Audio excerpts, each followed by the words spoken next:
আসসালামু আলাইকুম। আমাদের কুকিং হাট চ্যানেলে আপনাদের স্বাগতম। আশা করি আপনারা সবাই ভালো আছেন। আল্লাহর রহমতে আপনাদের দয়ায় আমিও অনেক ভালো আছি।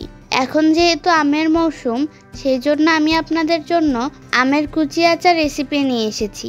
আশা করি ভিডিওটি আপনাদের অনেক ভালো লাগবে। যারা ইউটিউব থেকে দেখছেন তারা অবশ্যই আমাদের চ্যানেলটিকে সাবস্ক্রাইব করে পাশে থাকা বেল আইকনটি অন করে রাখবেন। তাহলে চলুন মূল রেসিপিটা শুরু করা যাক।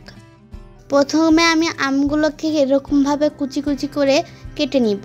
দেখতেই পাচ্ছেন আমি কি সাইজ করে কেটে নিচ্ছি। যখন এক পাশে এরকম হয়ে যাবে তখন আমি আবারও অপর পাশ ভালোভাবে কেটে নিচ্ছি। আমি সম্পূর্ণ আম কিন্তু একইভাবে চতুর্পাশে এভাবে করে কেটে নিয়েছি। দেখতেই পাচ্ছেন ভিডিওটি দেখার মাধ্যমে। এখন বটির সাহায্যে এভাবে করে কেটে নিব। আমগুলোকে আমি বটির সাহায্যে এভাবে কুচি করে কেটে নিব। যেহেতু আমের কুচি আচার করব, তার জন্য আমি যদি আমগুলোকে ভালোভাবে কুচি করে না নিই তাহলে এগুলো বড় বড় থেকে যাবে আর খেতে ভালো লাগবে না। তার জন্য আমি আমগুলোকে একদম কুচি কুচি করে কেটে নিব। দেখতেই পাচ্ছেন কাটার পরে আমগুলো এরকম হয়েছে। এখন আমি এগুলোর মধ্যে 2 চা চামচের মতো চিনি দিয়ে দিব এবং ভালোভাবে মিশিয়ে নিব।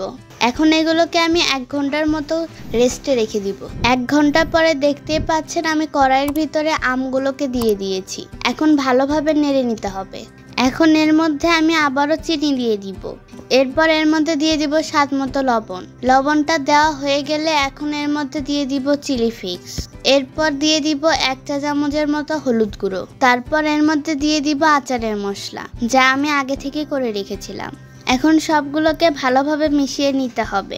এতে করে মশলাগুলো আমের সাথে ভালোভাবে মিশে যাবে। ভিডিওর মাধ্যমে দেখতেই পাচ্ছেন আমগুলো নাড়তে নাড়তে এরকম আঠালো অবস্থায় চলে এসেছে। আর আমরা কিন্তু এর ভেতরে একটুও পানি ব্যবহার করব না। দেখতে দেখতে কিন্তু তৈরি হয়ে গেল আমাদের আমের কুচি আচার। এবার পরিবেশন করার পালা।